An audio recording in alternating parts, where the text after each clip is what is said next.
नमस्कार दोस्तों, BPA news channel में आपका बहुत बहुत स्वागत है। मैं हूं प्रेम कुमार बहुत, director and bureau chief Haryana. साथियों, जैसा कि हम बीपीए न्यूज़ के माध्यम से आपको पिछले लगभग पौने 2 महीने से एक एक गांव की रिपोर्ट आप लोगों को दिखा रहे हैं। किस गांव में किस सरपंच के द्वारा, मेंबर्स के द्वारा, पार्षदों के द्वारा, चेयरमैन के द्वारा किस प्रकार का विकास हुआ है और सरकार से किस प्रकार की सहायता राशि मिली है। तो आज हम पहुँचे हैं गाँव गोयला, जो नूह खंड के अंतर्गत आता है।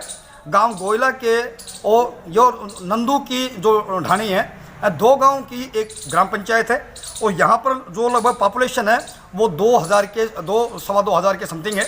और यहाँ के सरपंच है श्री नरेंद्र टोकस जी। आज हम उनसे जानना चाहेंगे कि गांव में किस प्रकार का विकास हुआ, कैसे आपकी योजना रही। सरपंच साहब नमस्कार। और सर कैसे हैं और घर परिवार सब ठीक है? तो प्रधान जी, कैसी योजना रही आप लोगों की? मेरी बहुत अच्छी रही जी। मैं अपने विकास कार्य करा के गाँव के उससे संतुष्ट। तो सर क्या क्या विकास कराया आपने, थोड़ा सा बताएंगे आप? देखो, जो सरकार की तरफ से पैसा मिला, पंचायत की अपनी तो ज़्यादा कोई इनकम है नहीं जी।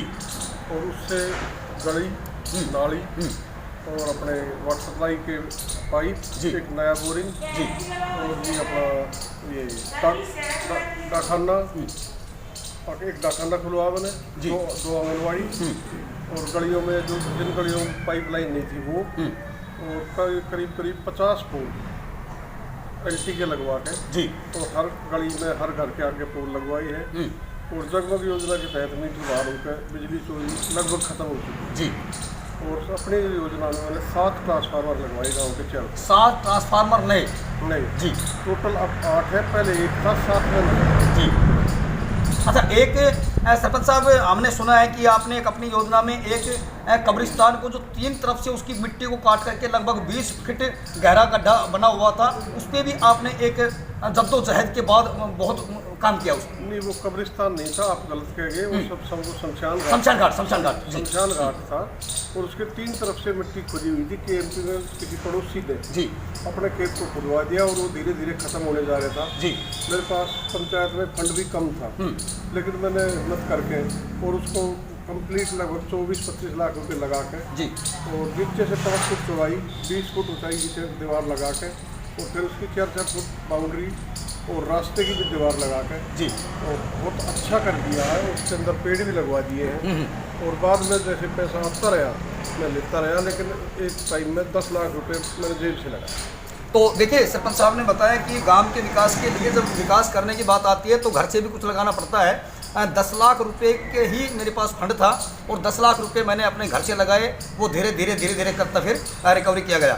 दूसरा सरपंच साहब, आपने एक गांव में बहुत अच्छी पहल की है कि आपने एक पोस्ट ऑफिस का भी ओपनिंग हुआ आपकी। हाँ जी, हाँ, मेरे टाइम में नया पोस्ट ऑफिस खुला है जिसको गाँव वालों को बहुत ज़्यादा फायदा है।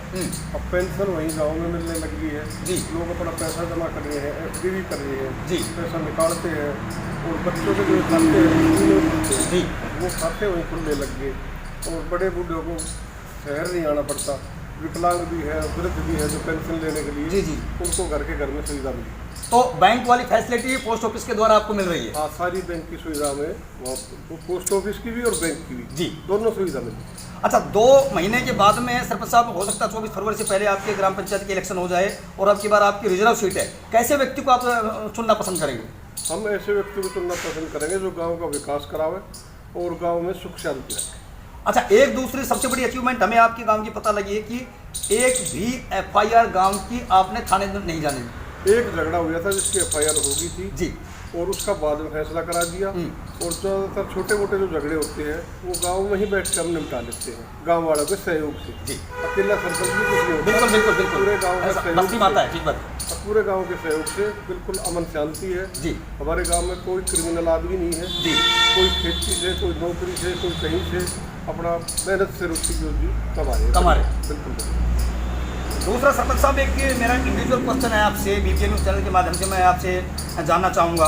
अभी कुछ दिन पहले हाथरस यूपी के अंदर एक हमारी बेटी के साथ में एक जघन्य अपराध हुआ और अभी चंद रोज़ पहले एक बल्लभगढ़ सीकरी में भी एक ऐसा ही कुक्रम हुआ है, गोली वगैरह मार दी उस बच्ची को।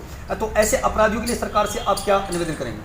जिसने जो अपराध किया है कानून के तहत उसको पूरी सज़ा मिलनी चाहिए जी। उसको सज़ा होनी ही चाहिए जिसने जो अपराध किया है कानून के तहत, कानून से अलग नहीं।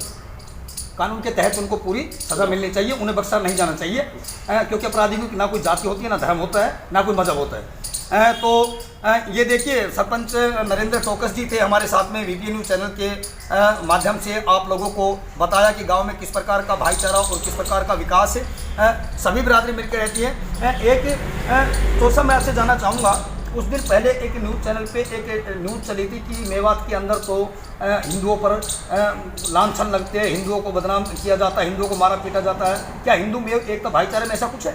नहीं, हमारे गांव में इस टाइप की कोई बात नहीं है। मेरा गांव मुस्लिम बाहुल होते हुए जी मेरे को सरपंच बना रखा है जी, तो मैं इस टाइप की सभी बातों का खंडन करता हूँ। और कोई भी कभी ऐसी हिंदू मुस्लिम की या हरिजनवाद की या कोई भी ऐसी समस्या तो हमारे गांव में और अड़ोस पड़ोस में भी नहीं। देखिए ये सरपंच साहब अपने एक जाट समुदाय से होने के बावजूद इन्होंने क्या कहा, मुस्लिम बाहुल्य मेरा गांव है, लेकिन इस प्रकार की मेरे गांव में तो क्या अड़ोस पड़ोस में भी नहीं होती। और इस प्रकार की न्यूज़ का मैं खंडन करता हूं। बढ़ते कदम सच्चाई कलम, क्योंकि देश का सच दिखाते हम। प्रेम कुमार, बहुत हरियाणा।